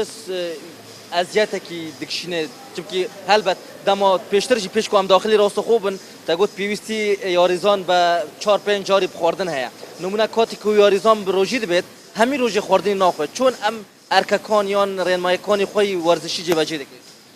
پرسیارێکی جوانە من لێرەکانەوە ڕێنمایی ئەو یاریزانە دەکەم کە کاتێک بە ڕۆژوو دەبن ئەو جۆری خواردنەی کە وەری دەگرن دوور بکەوێتەوە لە چەوری و لە شەکریەکان مەسەلەن من ناڵێم بە کە بە ڕۆژووە 16-17 ساعت بە ڕۆژوو دەبێتن ئەو جۆرەی کە پێویستی پێ هەیە لە کاتژمێر مەسەلەن 7 و چارێکە بەرمانگ دەبێتن کە گەت کەم چەوریش بێتن زۆر ئاساییە دوای 2 ساعت بێت بۆ ڕاهێنان پاش ڕاهێنانەکەی خۆی خواردنێکی پرۆتینێکی صحیح هەمێنە وەربگرێتن لەگەر کاربۆیەکی خەفیف و لە کاتی سحوریشدا مەسەلەن ئێستا یاریزانانێک کە لێروکانن زۆر بە دنیایەوە پێویستە پرۆتینێکی کەم کاربۆیەکی کەم وەربگیرێت تا عفوا تا بەوەی هەم نووسنێکی تەندروستی هەبێت و سحەتێکی باشی هەبێت برز مروان وەکو ڕاهێنەرێ وێ هۆلە ئەگەرش مەرە بژی دیارە ئەف هۆل هەم ئافرەتی دێن دەست بە ڕاهێنانên وەرزشی دکن پێ و ژیانە باشە ڕێنمای وەرزشی ئافرەتەکان چۆنە لە مانگی ڕەمەزان بەدڵنیاییەوە هیچ جیاوازێکی نییە بەس جیاوازەکەی دەگەڕێتەوە سەرەوەی من هەردەم بۆ گشت یاریزانە چ بە ئافرەت چ بە پیاوەکان دەڵێن سەتا هەفتای پێویستە ئیلتیزام بە خواردن بکاتن بەدڵنیاییەوە من دەخوازم تەکەزیە لەوێ بکەم ئایا ئەو یاریزانên ڕوو لە ئەم هۆڵان دکن یان هۆلەکانی وەرزشی لاژوانی دکن ئێوە وەکو ڕاهێنەرەکان ئێوە چ ڕێنمایەکە ئایا احتیمال هەندێک یاریزان هەیە پێشکو دەست پێ بکەن نەخۆش بێ ئێوە لەوان دپرسن نەخۆشن پێویستیتە وەرزش یان هەیە یان تونەیە زۆر چاکە من بەنسبەت هۆڵەکەی خۆم سیستەمێکم هەیە سیستەمێکە کارتێکە کە بۆی دەکەم یەکەم شت لە فەقەرەکەی کە پێی دەڵێم ئایا چ جۆرە نەخۆشیەکت هەیە تێدەگەی کسورت هەیە مەسەلەن نەخۆشی دڵت هەیە سوکەریت هەیە زەختت هەیە زۆربەی یاریزانەکان بەداخەوە ڕاستیەکانمان پێ ناڵێن لەوانەیە پێی شەرم بێ پێی عیب بێتن حەزی لە یاریەکە بێتن نەشتوانی کە پێی بڵێن بەس ئەوانەی کە پێمان دەڵێن بەدڵنیاییەوە تێدەگەی چوو لای دکتۆر یان دکتۆر کە ڕێنماییدای وەرزش بکە ئەو کاتە ئێمەش بەو جۆرەوە ڕێنمایی خواردنەکە و ڕێنمایی یاریەکەت پێ دەڵێن پرسی ئاخری لەتت کۆم یان پرسەداوی چ نەسیحەتێک یان شیرەتێکت هەیە وەکو ڕاهێنەرێکی وەرزشی تایبەت بۆ یاریزانەکان چونکی زۆربەی یاریزانەکان هەیە لە مانگی ڕەمەزان واز لێ دەهێنن بەشێکی هەر بەردەوام دەبن چ نەسیحەتێک هەیە من هەردەم وتمە و دەشلێمەوە چ بە ڕەمەزان بێت چ کاتێکیش تر بێتن ئەگەر ئێمە کاتێک تەرخان بکەین لە 24 ساعتە ساعتێک بین بۆ وەرزشکردن هیچ ڕێگرنیە لە هیچ کارێکدا ئەو چ لە ڕەمەزان بێت لە کاتەکانی تر بێتن زۆربەی زۆری ئەوانەی کە بەتەمەنیشن کە بە دڵنیاییەوە دێن تێدەگەی زۆر لەوەی کە باشترە مەسەڵەن ئەمە بڵین ئیلتیزام ئەگەر لە خواردن پێ نەکرێتن تێدەگەی وەرە بەردەوام بە ڕۆژانە ئەو خواردنەی کە دەیخۆیت بە ئەو بستێتن ڕۆژانە یعنی هیچ جیاوازیەکی نییە بە من هەر بەردەوام بێتن لە وەرزشکردن. مروان عبدالمجید وەکو ڕاهێنەرە vê holê gelek spas bûte. Sara ez dixwazim ji yarizanekî pirsim gelo ev yarizanên ku nihal vê holê ne ewna çawa rojên xwe birêva dibin ez ê derbasî cem vî rahînerî bibim bibûre vê yarizanî bibûre tu nav werzişê dayî. Bo me bibêje çi zehmetiyek heye li mangê Remezan û mangekanî tir katî werzişî. الحمله رمضان مانگەی پیرۆزە الحمله باشە بەس ئەوەمان مشکەکە سێ زەمان ناخواردنەیە کاتیکە پێنج زەمانی دەخۆین و ئۆن یعنی برۆژی دەبێژی بەڵێ الحمله هەگەر بۆ me bêjî ئێستا demejmêr teqrîben dû yeb demê hewlêr kengî diçî paşî vî dixwî çۆn pêra dikî li katikî deyî werzişê dikî بەخۆ ئێستا پرۆتین دەخۆم لە پاشگەمە دوای ڕاست مۆماەوە نانەکەی دەخۆم بڵێ te got yanî kêşeyeke ew e ku beroj meselan bê wejbê xwardin demînin çimkî ew wek werzişvanên yan yarizan pêwîstî we pênc wejbeyê xwardin heye belam li mangê Remezan diyarek kêm dixwin baş her bawiha jî rojî dibin tamam بڵێ الحمله ئێوە çi zehmetiyekî dikişin mangê Remezan çi cawaziyek li manga konî tir heye طبعا لەمە ماسکەکانمان فەرقەکی زۆری هەیە ئەمە لە عیبەتی ڕاز نەرش جوانینە بەڵام الحمله عیبمانێ باشترین زۆر ینی فەرقی بەێ سارا ئیدی rewşa werzişvanan jî yan laşwanan jî bivîrengî di meha rojiyê de birêva diçe ez vedgerme cem te bel زەردەشت حەمێ لە هەولێر لەگەڵمان بووی زۆر سپاس. دکتۆر مازیار لەو پرسیارەوە دەست پێیەکەمەوە لە هۆڵە وەرزشەکە بینیمان ژمارێکی خەڵک لەوێ وەرزشیانە کرد. وەرزش چەند کاریگەری لەسەر نەخۆشی شەکرە هەیە؟ بەڵێ بەخۆی وەرزش ڕەنگە بڵێن زۆرترین کاریگەریەکان کاریگەری ئەرێنین ینی کاریگەری باشن. واتە یەک لەو شتانەی کە نەخۆشی شەکرە هەیەە زیادبوونی چێشی لەشە دەتوانین بڵێن ١٧ بوو زیاتریش ئەوانەی کە شەکریان هەیە چێشی لەشیان زیادە. کاتێک کە وەرزش دەکەن ئەو وەرزشە طبعاەوانەی چێشی لەشیان زیادە ئەنسولین باش ئیش ناکەن لە جسمی ئەو کەسانە. بەڵام کاتێکەوە وەرزش ئەکەن و چێشی لەشیان دێتە خوارێ و واروە هەر بە وەرزشکردنەکە ئەگەر چێشی لەشیان نەیاتە خوارێ خانەکانی لەش بەرگریان بۆ ئەنسولین کەم دەبێتەوە کە بکەم بۆ واتە ئەنسولین ئیش دەکات کە ئیشی کرد شەکرەکە باشتر ڕێک دەکات. کەواتە وەرزشکردن سوودی هەیە بۆ نەخۆشی شەکرە بەڵام کەی و چۆن دەیکا ئەوە گرنگە. نەخۆشی شەکرە ناتوانێت وەکو ئەو کەسانی کەوا شەکریان نیە وەرزش بکە واروها لە کاتی بەڕۆژوبوونە باشترە وەرزش نەکات. ئەو کاتانە وەرزش دەکات کە ئیفتار دەکاتەوە پاشان فترێک لە بینی ئیفتار و لە بینی پاشی و وەختێکەیە ئەو وەختە دەتوانێت وەرزش بکە وەرزشەکەشی باشتر وەرزشێکی هادئ بی نابێ وەرزشێکی زۆر بەقوت بی ئەو وەرزشەیەکەوە وا ئەکا زەرباتی دڵی لە 120 زیاد دەکا یان زۆر لە 150 زیاد دەکا و بێماندوو دەبێ زۆر شەکەت ئەبێ ئەوە باش نییە لە مانگە ڕۆمەزانە. ئەو کەسانەی کە وەرزشەکەن ئەتوانین بڵین تووشی شەکرە نابن؟ نەخێر ناتوانیوە بڵێ بەڵام کەمتر تووشی نەخۆشی شەکرە ڕەنگە ئەمە خۆمان نەخۆشمانەیە زۆر ریاضیە تووشی نەخۆشی شەکرە دەگەڕێنەوە سەر هۆکارەکە لە بیرت نەچێ ئەمە گوتمان شەکرا هۆکارێکی ئەساسی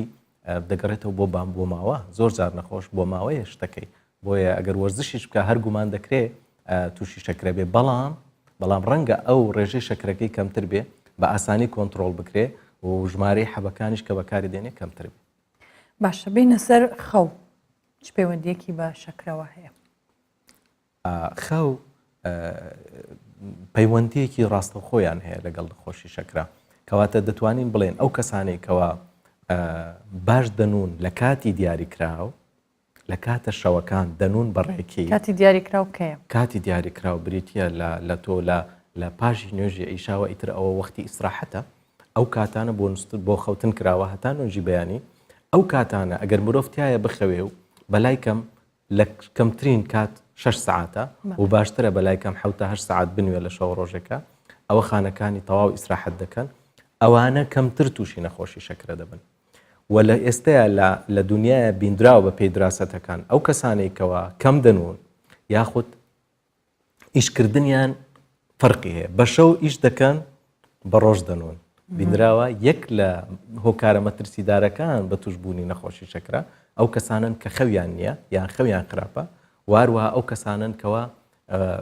ئیشەکەیان یاخود بڵێن کارەکەیان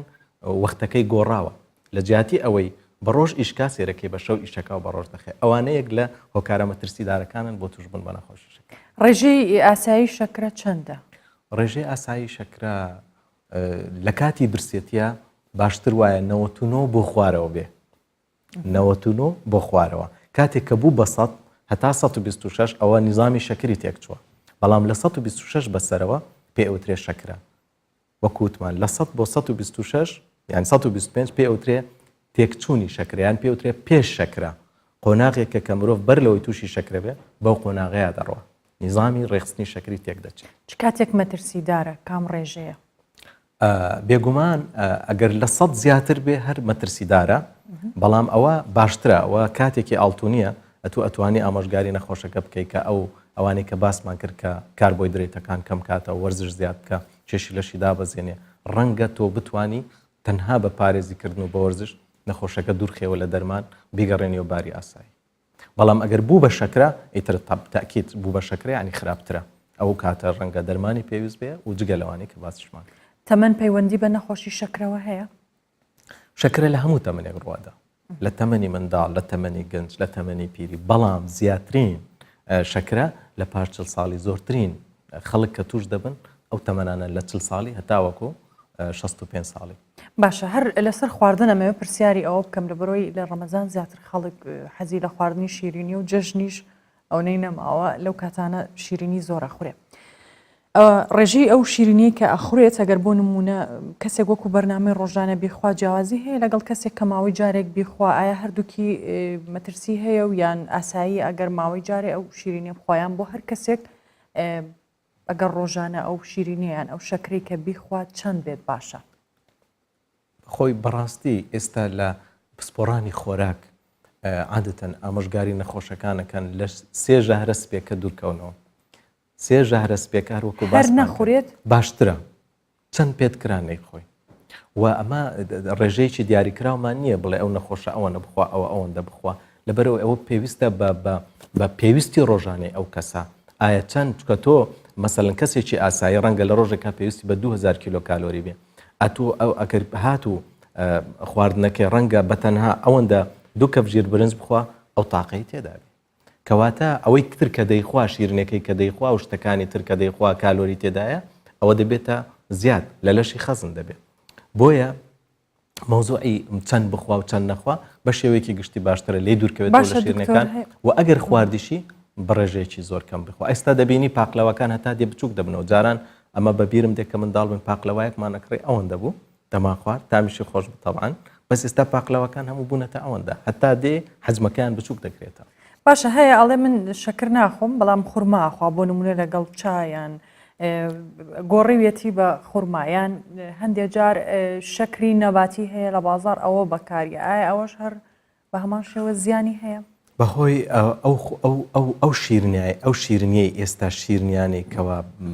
کە بەدیلی شەکرن لە عالەمە بە پێی هەم پزیشکان ڕێگەیان پێداوە چونکە ئەوانە شەکر نین بەڵام شیرنکەرن شیرنکەریان پێدەوترێت سویتنەرز یعنی ئەوانە شیرنکەرن مادەی تریان تێدایە بۆ نمونە ساکارینیان تێدایە کە بریتیان نییە لە گلوکۆز ئێمە مشکلەکەمان لەگەڵ گلوکۆزە مشکلەکەمان لەگەڵ شەکرە بەڵام ئەو مادەی مادەی زیانی بۆ تەندروستی نییە نا تا ئێستا زیانێکی وا بەرچاوی نییە نەخێر خەڵک ئەگەر هەمووی بیکا بۆ جۆرە شەکرە و شەکری سپی نەخوات نابینی لە مارکێتەکان دەفرۆشرێ ینی بوویتە باو ینی باشترە ئەوە بەکاربێنن بەڵام ئەوەش باشتر چکە بەڕاستی تەأسیراتی دوور و درێژی ئەو جۆرە شەکران ئەو جۆرە شیرنکەرانش نەسەلمێنراوە باشتر ئەگەر ئەوش بەکاربێنن ڕێژەیەکی کەم خورما خورما شەکری سادەیە خورما ئەو شەکرەی لە خورما هەیە بریتی نییە لەو شەکرەی کە لە شەکر هەیە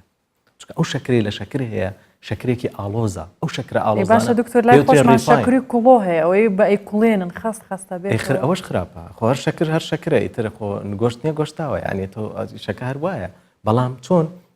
باسی خورماکەین خورما چکە تۆ سوودی تری هەیە خورما پێکاتەی تری تێدایە مادەی تری تێدایە مادی سوودبەخشی زۆر تێدایە نەخێر تەنانەت خورما دەتوانن بەکاربێنن ئەوانەی شەکرەشیانە ئێمە هەر وەکو بۆ زانیاریت ئێمە ئامۆژگاریان دەکەین کە دەتوانن لە کاتی بەربانگ شکاندن دەتوان خورمایەک یان 2 یان 3 لەوە زیاتر نا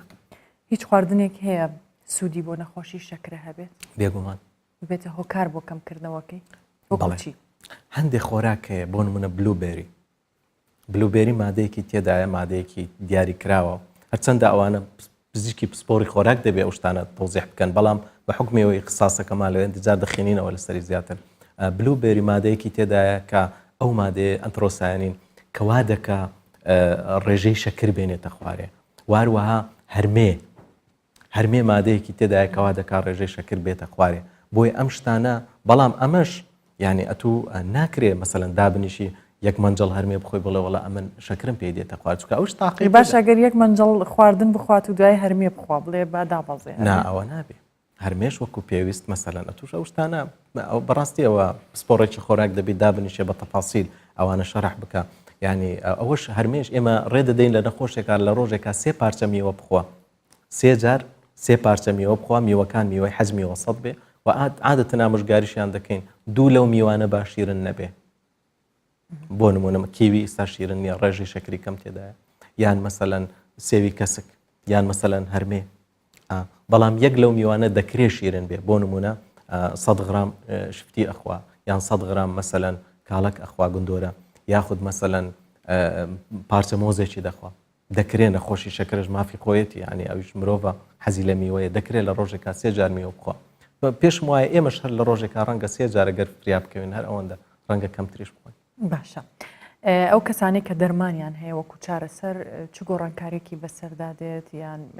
ئەو کەسەی نەخۆشی شەکری هەیە و دەرمانی هەیە ئەکرێت یان پێویستی بەوەیە بچێتە لای پزیشکەکەی بۆی بزانێت چۆن بیخوات و چۆن ڕێکی خال لەگەڵ بە ڕۆژوبوونەکەی بەڵێ بێگومان ئەوانەی شەکریان هەیە یەکەم شت دەبێ بزانن هەر پێش ئەوەی مانگی ڕەمەزان دێ بە 6 هەفتەیان بە 8 هەفتە دەبێت سەردانی پزیشکی پسپۆڕی خۆیان بکەن دەبێت ڕێنمایی تایبەت وەربگرن و زیاترینیش زیاتر ئەوانەی کە شارەزای تەفاسیلی ئەو حالەتان ئەو پزیشکانن کەوا لە بوارەکە زیاتر شارەزایان پیا کردووە بەڵێ دەبێت 8 هەفتەیان 6 هەفتە پێش هاتنی مانگی ڕەمەزان سەردانی پزیشک بکەن و زانیاری پێویست حازر بکرێن ئامادە بکرێن بۆ بەڕۆژوبوون هەتاوەکو بەڕۆژوبوونێکی سەلامەت تێپەڕێ ئەگەر نا زۆر جار زۆر شتی ترسناکێ لە مانگی ڕەمەزان ڕوودەدا لەوانە هاتنە خوارەوەی شەکر بە ڕێژێکی بەرچاو یان مەسەلەن لەو کەسانی شەکریان بەڵێ یان بەرزبوونەوەی شەکرە بە ڕێژێکی بەرچاو یان وشکبوونێکی چاوەڕوان نەکراو یان زیادبوونی کێشی لەش ئەمانە چۆن ئەتوانین ئەم خطوورە و ئەمە ترسیانە کەم بکەینەوە بەوەی کەوا ئەو نەخۆشە سەردانی پزیشکی خۆی دەکات مانگێک یان مانگونیە بەر لە هاتنی ڕەمەزان و ئامۆژگاری تایبەت وەرەگرێ و بێگومانیش دەرمانەکانیش پێویستیان بە گۆڕینە پێویستیان بە کەمکردن و زیادکردن هەیە شوێنیان دەگۆڕدرێ ژمارەیان کەم دەکرێتەوە یانیان ئەوش بەپێی حالی نەخۆشەکە و بەپێی جۆری دەرمانەکە پزیشکی پسپۆڕ بڕیاریان بۆ دەدات باشە پرسیاری ئەوە شەکەم کە پارشێ و یان خواردن لە پارشێ و بۆ نەخۆشانی شەکرە بەسوودە یان نایان چەند گرنگە بەر لەوەی وەڵامی پرسیارەکەم بدەیتەوە دەچینە سلێمانی هاوڵاتیانی سلێمانی خۆیان بۆ دوورینی جلوبەرگی کوردی بۆ جەژن ئامادەکەن ئارام بەختیار پەیامنەری کوردستان 24 لە سلێمانی زانیاری زیاتر دەخاتە ڕوو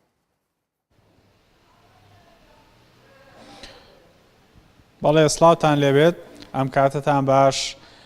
ئیتر لە جەژن نزیک دەبینەوە یەکێک لەو شوێنانەی کە بەبەردەوام هاوڵاتیان ڕووی تێدەکەن بازاری کوتال فرۆشەکان لەگەڵ بەرگدوروەکانە ئێمە دەمانوێت بزانین لە شەوانی ڕەمەزان کە هاوڵاتیان سەردانی ئەو دوو شوێنە دەکەن کام جۆرە کوتاڵە زیاتر پەسەندە لەلایەن وەکو دەزانین لە کوردستان بەشێکی زۆر لە هاوڵاتیان بە تایبەتی گەنجان بۆنە و جەژنەکان خواستیان لەسەر جلی کوردی هەیە ئێمە دەمانوێت لە نزیکەوە لەگەڵ یەکێک لە کوتال فرۆشەکان قسە بکەین بزانین کام جۆرە کوتاڵانە زیاتر خواسی لەسەر ئەم ساڵ و چ جۆرەکە سڵاوتان لێبێت ئەگە پێمان بڵێن ئەم ساڵ چ جۆرە کوتاڵێک زیاتر لەلایەن هاوڵاتیانەوە پەسەندەوە بۆ جەژنی ڕەمەزان ئامادەکاری بۆ دەکەن و زیاتر ئەو کوتاڵانە سەرف دەبێت لە بازارەکان سەرەتا دەستخۆشتان لە یەکەم بۆ ئەم بەرنامەیە بە خێراتنتانەکەم وەڵایی خۆی مەوسیمەکانی جلی کوردی بە زۆری لە کوردستانی خۆمانە 3 مەوسیمە جەژنی ڕەمەزان و جەژنی قوربان و نەورۆز ئەم ساڵ بە حکمی ئەوەی تۆزێ نەورۆزەکەمان باراناوی و تەڕوەوانە بوو خەڵک زۆر بۆی نەکرا جلی کوردی بکە و ڕوو لە بازارەکانی جلی کوردی بکات بەهۆی باران وشتەوە بەڵام فەسلی بڵێن ئەم فەسڵی کە ئەم مەوسیمەیتیان جەژنی ڕەمەزان خەڵک بە زۆری ڕووی کردووەتە کوتاڵ و قماشەکان بۆ ئەوەی شتێکی کەشخە و جوان لەبەرکا بۆ ئەم جەژنەی بە زۆری چونکە مەوسیمەکەی هاوینەوە بەرەو گەرماچین بە زۆری ئەم ساڵ ڕەنگی کاڵتر زیاتر ڕەنگی کاڵ ئەو ڕەنگە شاڵیانەی کە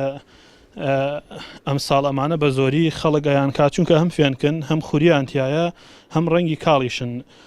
ئەم ڕەنگە کاڵانە بە زۆری خەڵک ئەم ساڵ خواست لەسەر ئەمانایە ئەم ڕەنگە شین و سپی و ئەوە ڕەنگی گورگی و زەیتونی و ئەم بە زۆری ئەم ساڵ خەڵک ئەم ڕنگانە ئەکا مەوسیمیش بۆ مەوسیمەی گۆڕێ ئێستا گە بۆ مەوسیمی زستان بواە خەڵک بە زۆری ئەچوو بۆ لای ڕەنگی تۆخ ڕاش ڕەنگە ئەستورەکان ئەوانەی کە تۆزێ بڵێن ئەستوریان زیاترە اینجا قماشیش هەمە جۆرە ئێمە هەمانە مۆدلی ئیتالیا هەمانە هندیە هەمانە تورکیە هەمانە ئیتر ئەنواع و ئەشکال ڕنگمان هەیە خەڵک خواستی لەسەر هەمویان هەیە بەس لەم مەوسیما چونکە فەسڵەکەی تۆزێ گەرمە خەڵک ڕەنگی کاڵ بە زۆریەکە خەڵک ئەو ڕنگانەکە کە تۆزێ خوریان زیاترە و ڕەنگی شاڵین خۆش زۆر سپاس بەڵێ ینی وەکو دەبینن ئەو بازرگانە بەڕێزش باسی کرد کە هاوڵاتیان زیاتر گرنگی بە پۆشاک دەدەن بۆ جەژن لەبەرەوەی لە بەهاری ئەم ساڵ بەهۆیەوەی کە باران بوو زیاتر خەڵکێک ینی کەمتر دەچون بۆ سەیرانەکان ئێستا ینی جل ئامادە دەکەن بۆی لە ڕۆژانی جژندا بیپۆشن دەچمە لای یەکێک لە بەرگ درووەکان بزانین ئەوان چۆن لەکەیەوە لە شوانی ڕەمەزان ئامادەکاریان کردووە بۆ ئەوەی کە جل بۆ هاوڵاتیان بدورن وەستا سڵاوت لێبێت زۆر سپاس ئەگەر پێمان بڵێن ئێوە لەکەیەوە کار دەکەن لە شوانی ڕەمەزان و تا چەند مەسەلەن زەختان لەسرە بۆی جلەکان ئامادە بکەن پێش کاتی خۆی کە جەژنەیانی زۆری نەماوە تقریبان 12 ڕۆژێکی ماوە بەڵێ ئەمە زیاتر بەیانیان سعات لە 8:30 دەست پێەکەین تا سعات دەوری یەک ئیسراحەتێکی بۆکەین تا لە 2 دەسەکەینەوە بەیش هەتا ئەم کاتانە بەردەوام بین. بڵێ هاوڵاتیان زیاتر ئەم ساڵ چ جۆرە جلێک دەدورن لای ئێوە گەر پێمان بڵێن بۆ جەژن وڵا زیاتر نەوعەکان زۆرە مراخانی هەیە مەهاباتی زیاتر هەیە ئەمە دوورن ئەم شێوەیە زیاتر ئێستا ئەیدورن ئەم شێوازانە گەنجان زیاتر حەزیان لێتی زیاتر گەنجان بەڵێ چەند کاتی پێویستە بۆ دووری نەکەی وڵا ئەمە تقریبان 3 ساعات 4 ساعتی هەیە بۆ دوورین 4 ساعت هەر قاتێکی بەڵێ مراخانیش هەیە زیاتر مراخانی ئەگەر سیری بکەین لەو سەرا مراخانەکان لەم سەرن بەڵێ ئەمە مەجلی مراخانەکەیە بابیێن بۆ لای وەستا بۆی بۆ ماشی بکاتەوە وەستا ئەمە خەڵکی سلێمانی زیاتر ئەم جۆرە دەپۆشنوانە ئێستا مۆسمیەتی زیاتر خەڵک ئەمە لە بەرەکات وە چۆغەش هەیە هەرامان شێوە لەوێ حەزەکەی با سێریجی بکەین بەڵێ بە ئەگەر چۆغەکەمان بۆ شەرح بکەی وەستا بزانین لێرە ئەوە چۆنە ئەمە چۆغەیە بەڵێ ئەمەش ئێستا زیاتر مۆدێلێتی زیاتر لە هاوینا لە بەرەکرێت بەڵێ سادەیە مۆدیلێکی سادەیەوە ئەمە شوان هەیە هەر عینیشت کراسی ئەمە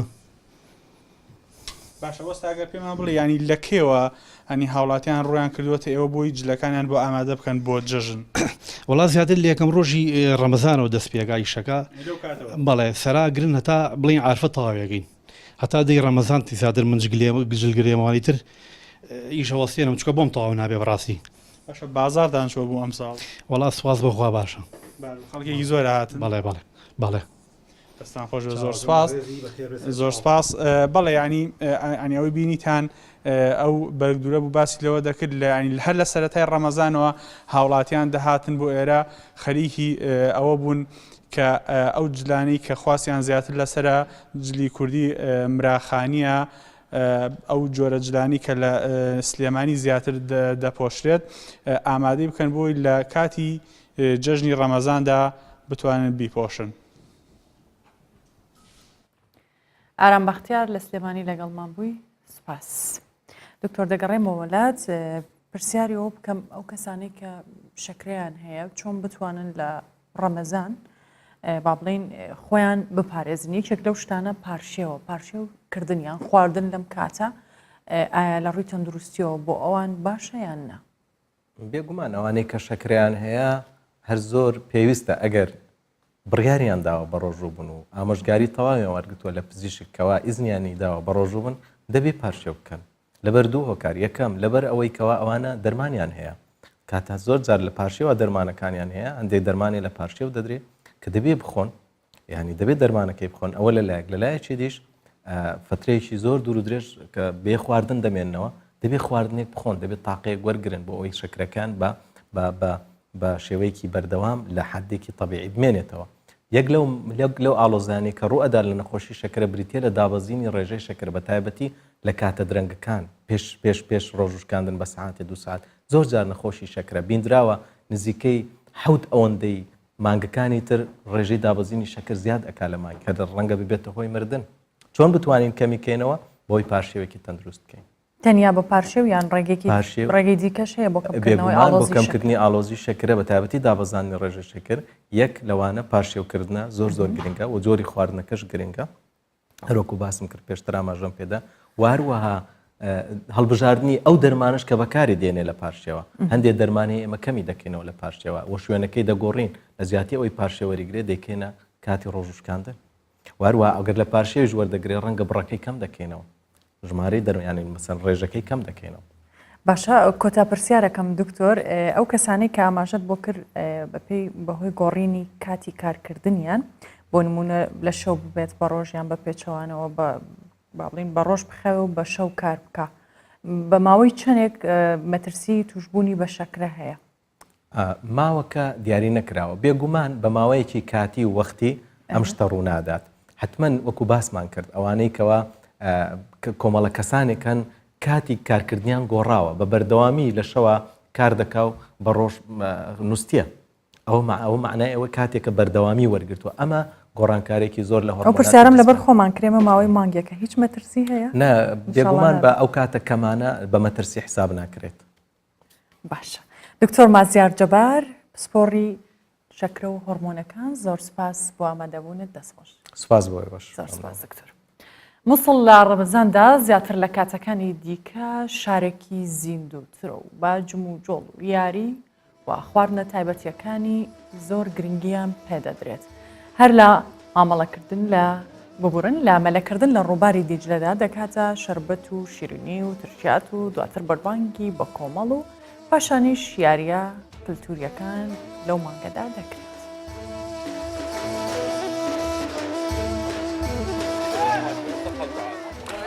ڕووباری دیجلە و پردی کۆن یان پردا ئاسنەکەی ناوەڕاستی شاری مووسڵ لە مانگی ڕەمەزاندا شوێنێکی باشن بۆ خۆفێنەکردنەوە و کات بەسەربردنی ڕۆژوانان. یوسف بە درێژایی مانگی ڕەمەزان لەگەڵ هاوڕەکانی دێنە سەر ڕووباری دیجلە و تا بەربانگ مەلە دەکەن. هەموو ساڵێک کە بە ڕۆژوو دەبین لەگەڵ هاوڕەکانم لە گەڕەکی مەیادین دێن بۆ ئێرە تا نزیکی بەربانگ مەلە دەکەین چونکە ڕۆژەکە زۆر گەرمە. تعرف الحرارة والجو شوية حار فنيجي نبرد هنا نظل المغرب لما ما يودي النط. لە ڕەمەزاندا ڕۆژوان حەزی لە میوە و سەوزە و شەربەت و شیرینیە. شەربەتی فرێشی مێوش زیاتر لە هەموو شتێکی دیکە خواسی لەسرە.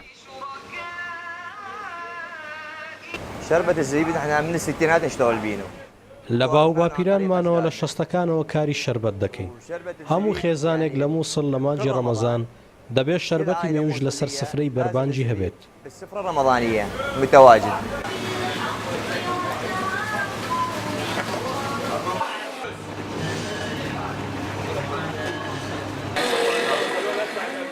دوای شەربەت کە چاودەگێڕی بە بازاڕی مووسڵدا شیرینی و ترشیات زۆرترین ڕەواجیان هەیە.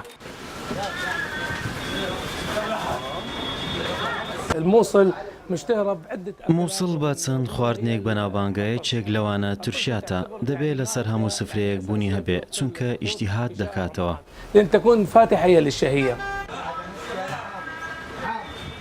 دواتر نانی گەرمی تەنور و ئیتر وردە وردە ئامادەکاری بۆ بەربانگ ڕێخستنی خواردنی بە کۆمەڵی بەربانگ وەک نەریتێکی لێ هاتووە.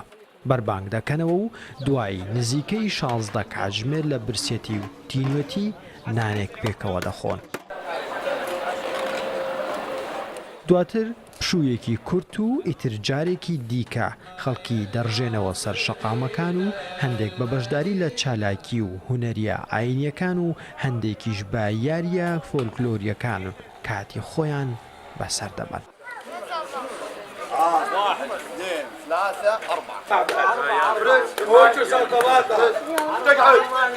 لذة رمضان بلعبة المحيبس. هەست بە ڕەمەزان ناکەیت واتە تام و چێژ لە ڕەمەزانەکەت نابینیت ئەگەر شەوان نەیتە دەرەوە و یاری ئەنگوستیلە نەکەیت. 30 يوم محيبس. ساڵی 2014 داعش مووسڵی داگیر کرد و هەموو ئەم یاریانەی قەدەغە کردبوو.